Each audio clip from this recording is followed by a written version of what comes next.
Assalamualaikum warahmatullahi wabarakatuh.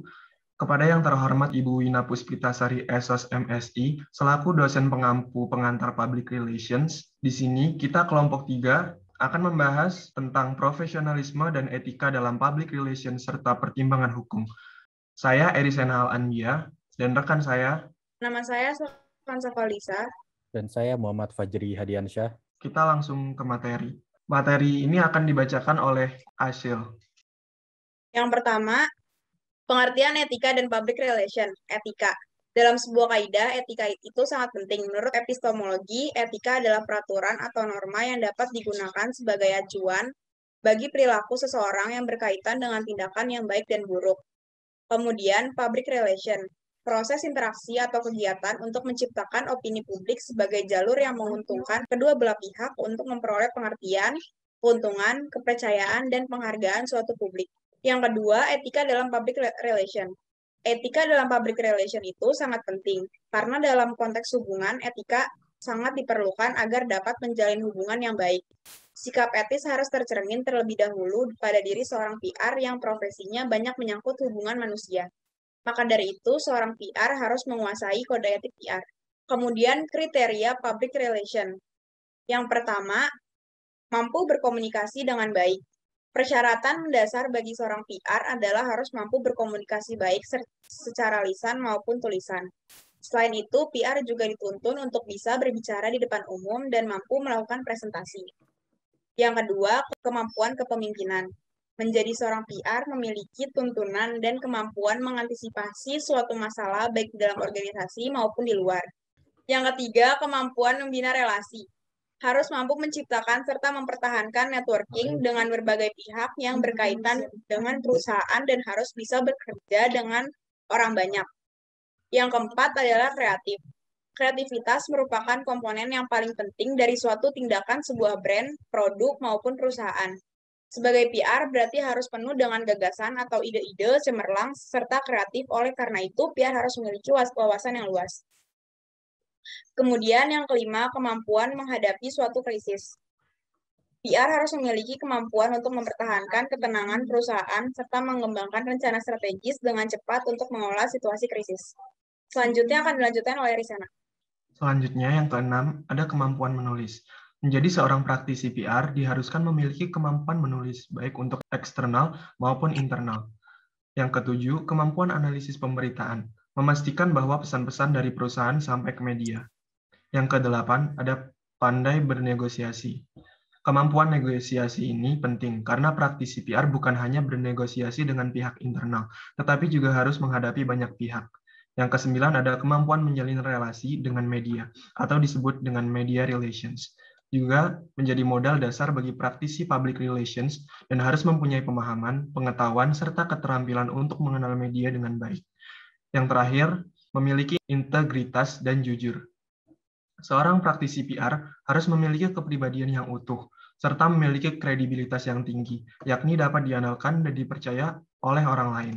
Sebagai praktisi PR, akan selalu menghindari, yang pertama, menutup-nutupi kebenaran atas dasar apapun alasannya. Yang kedua, menyiarkan informasi dan berita yang tidak didasari kepada fakta. Selanjutnya, mengambil bagian dalam usaha yang tidak etis dan tidak jujur. Yang terakhir, menggunakan segala macam cara dan teknik yang tidak didasari dan tidak dapat dikontrol. Kode etik profesi.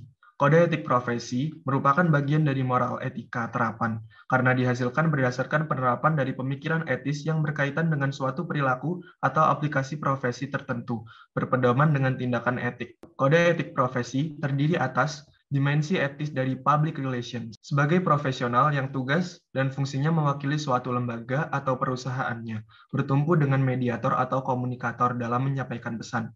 Informasi tentang semua aktivitas atau ide program kerjanya bersinggungan dengan dimensi etik publikasi, etik jurnalistik, etik periklanan, etik bisnis, dan etik pemasaran. Kode etik PR. Dalam kode etik PR, IPRA, atau International Public Relations Association yang dikenal dengan kode Athena, mencakup kode tingkah laku, kode moral, menjunjung tinggi standar moral, memiliki kejujuran yang tinggi, mengatur apa saja yang boleh dilakukan dan tidak boleh dilakukan oleh praktisi PR. Citra era globalisasi, membahas mengenai dampak kemajuan teknologi terhadap public relations atau kehumasan. Sejak perkembangan teknologi semakin maju, peningkatan perlindungan semakin diperkuat secara hukum, etika, dan citra, serta atas hak kekayaan intelektual atau HAKI, yang mencakup hak cipta atau copyright, hak merek, dan rahasia dagang. Hukum dan etika membahas tentang prinsip hukum dan etika. Pada dasarnya, hukum dan etika landasannya sama, yaitu berakar dari moral dan sumber segala hukum pada falsafah Pancasila. Hukum sendiri berasal dari etika yang merupakan cabang dari filsafat moral yang mengacu pada nilai-nilai universal. Etika atau kode etik dan hukum memiliki fungsi yang sama di lapangan secara de facto. Namun secara de jure, hukum berfungsi menjamin kepastian. Pertimbangan hukum, public relation. Hukum yang berlaku di Indonesia pada mulanya mengacu pada hukum peninggalan Belanda. Hukum peninggalan Belanda disebut sistem hukum Eropa benua atau berasal dari Romawi Jerman atau civil law system. Sedangkan hukum yang biasa digunakan dalam dunia bisnis internasional berasal dari Inggris, Amerika Serikat, Anglo-Saxon, yang dikenal sebagai common law system. Semakin banyak hukum, semakin banyak ketidakadilan. Tata hukum di Indonesia hanya mengacu pada Pancasila sebagai landasan idealnya dan UUD 45 sebagai landasan konstitusionalnya. 3 macam kaidah hukum. Kaidah hukum yang bersifat suruhan atau gebot, kaidah hukum yang bersifat larangan atau verbot, dan kaidah hukum yang bersifat kebolehan atau mogen. Hukum perdata memiliki 3 sifat tersebut karena aspek-aspek hukum inilah yang paling banyak terkait dengan tugas dan fungsi public relation untuk membuat kontrak bisnis, perjanjian, dan lain-lain. Hubungan konsultan dan klien dari sudut hukum. Perdata terjadi karena 2 hal, yaitu berdasarkan perjanjian atau ius contractu dan berdasarkan undang-undang atau ius delicto. Perbuatan melanggar hukum yang telah diatur dalam pasal 1365 KUH Perdata sangat penting dalam lalu lintas hukum yang berkaitan dengan aktivitas dan kehumasan. Pasal 1365 KUH Perdata merupakan jalur hukum terakhir yang ditempuh untuk menuntut pihak-pihak yang lalai.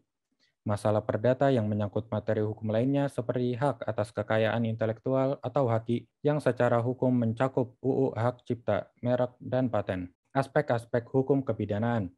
Hukum mengenal pelanggaran, yaitu suatu contoh dalam kegiatan kehumasan atau bidang profesi lainnya seperti kewartawanan dan periklanan, yang dalam kegiatan fungsinya banyak menyangkut sanksi pidana. Ada 2 aliran yang melatar belakangi hubungan antara etik dan hukum, yaitu aliran positivisme dan naturek. Aliran positivisme mengenal pemisahan hukum dan etika, sedangkan aliran naturek tidak. Hal ini dapat dilihat dari bentuk iklan yang ditampilkan. Di Indonesia, iklan tidak akan memuat unsur pornografi atau semi pornografi, karena sebagian masyarakat masih memegang teguh adat istiadat dan nilai keagamaan. Yang terakhir adalah kesimpulan. Seorang PR harus memiliki etika dan kejujuran. Tanpa adanya etika, maka profesi PR tidak akan berjalan sebagaimana semestinya. Bertindak secara profesional dan menunjukkan sikap etis dalam kehidupan sehari-hari. Seorang PR harus memiliki rasa tanggung jawab terhadap masyarakat dan kepentingan umum. Menciptakan sinergi atau hubungan yang baik antara perusahaan ataupun organisasi dengan kliennya. Sekian presentasi dari kelompok kami, kurang lebihnya mohon dimaafkan. Wassalamualaikum warahmatullahi wabarakatuh.